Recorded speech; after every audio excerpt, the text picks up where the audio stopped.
Rajan D Jagan வணக்கம் மற்றும் நன்றிகள் பல.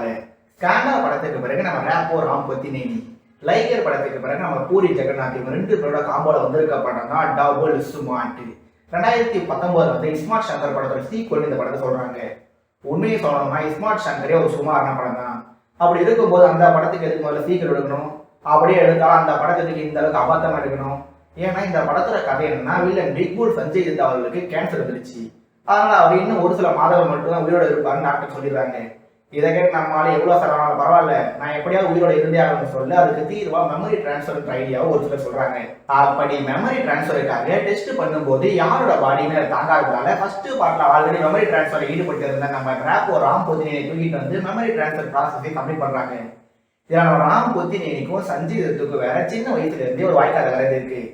அதுக்காக நம்ம ரேப்போ அவர்கள் சஞ்சய் தத்தை எப்படியாவது கொலை பண்ணி ஆக நடிச்சு சொல்லி இருக்காரு. ஆனா வில்லனோட நினைவுகள் ஹீரோட பிரெயின் ஆக்டிவேட் ஆன பிறகு இவர் என்னெல்லாம் பண்றாங்கிற மெயின் ட்ராக்கே மகா மட்டமா தான் இருந்தது.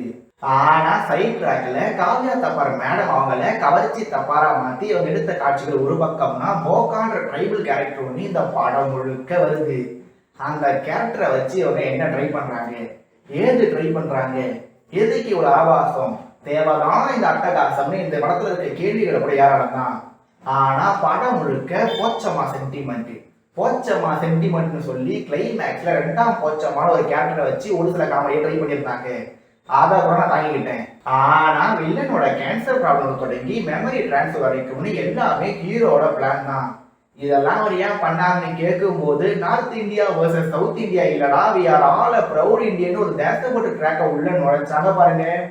எனக்கு இங்க புரியாத விஷயம்னா, பல தெலுங்கு நடிகர்கள் தான் ஒரு தெலுங்கு நடிகர் இடத்துல இருந்து நகர்ந்து எல்லா ஸ்டேட் ஆடியன்ஸையும் அட்ராக்ட் பண்ற மாதிரி கதையில தேர்ந்தெடுத்து நடிக்கும் போது, நம்ம ரேப்போ ராம் பொத்தினேனி, மகேஷ் பாபு, பவன் கல்யாண் மற்றும் ரவி தேஜா போன்றவங்க மட்டும் ஏன் 2000 வந்த தெலுங்கு சினிமா பேட்டர்னையே ஃபாலோ பண்ணிட்டு வராங்கன்னே புரியல. இங்க என்னன்னா, இந்த டபுள் ஸ்மார்ட் படத்தை பத்தி ஒரு நிமிஷத்துல பேசி முடிச்சுட்டு அதை ஒரு ஷார்ட்டா மட்டும் அப்லோட் பண்ணலாம்ன்ற பிளான்ல தான் நான் இந்த ஸ்கிரிப்ட் எழுத ஸ்டார்ட் பண்ணியிருந்தேனே.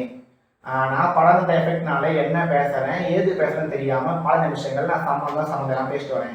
இதனால எந்த வித பயன் எனக்கு இல்லை. இந்த படத்தை பார்த்ததுனால என்னோட மிகப்பெரிய லூஸ் இந்த உலகத்துல இருக்க போறது இல்லை. ஏன்னா சஞ்சய் தத் அவர்கள் பிக் புலா இல்லையான்னு தெரியாது. ஆனா இந்த படத்தை பார்க்க போற அனைவரும் பிக்கெஸ்ட் ஃபூல் ஆவார்கள் என்பதில் எந்த விஷயத்தையும் இருக்க போறது இல்லை. ஸோ ரேப்போ சார் கூடிய விரைவில் நல்ல படம் வந்து உங்களை பார்ப்போம் சார்னு சொல்லி விடைபெறுவது நான் உங்கள் ராஜன் டி விஜய். நன்றிகள் பல மற்றும் வணக்கம்.